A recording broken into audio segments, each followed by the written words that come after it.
Capsicum ఆలు matar curry చేస్తున్నాను. దానికి ఒక మీడియం సైజు ఆనియన్, ఒక పచ్చిమిర్చి, 5 వెల్లుల్లిపాయలు, ఒక చిన్న ముక్క అల్లం ముక్క, ఒక టమాటా, పెద్ద టమాటా తీసుకున్నాను. మిక్సీ పట్టుకోవాలి, పేస్ట్ చేసుకోవాలి.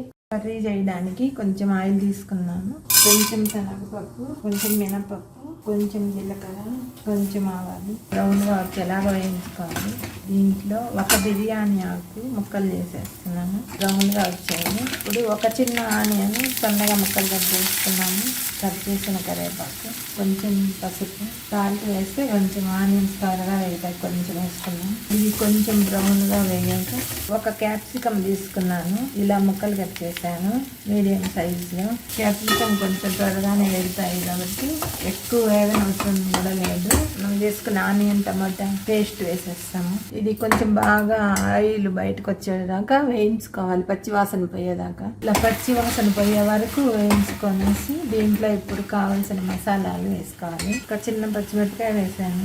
ఇప్పుడు 1 టీ స్పూన్ అంత కారం, మనకు తగినంత కారం, కొంచెం ధనియా పౌడర్, కొంచెం అంత pepper powder, white pepper powder, ఇది కొంచెం అంత గరం మసాలా, దీనికి సరిపడినంత సాల్ట్, ఇలా కొంచెం వేసాను ఆనియన్స్లో. ఇప్పుడు కొంచెం చూసేసుకోవాలి సాల్ట్. అప్పుడు కొంచెం ఇప్పుడే కొత్తిమీర కూడా వేస్తాను. ఇదంతా బాగా వేయించి మంచి స్మెల్ వచ్చేదాకా వేయించుకున్నాము.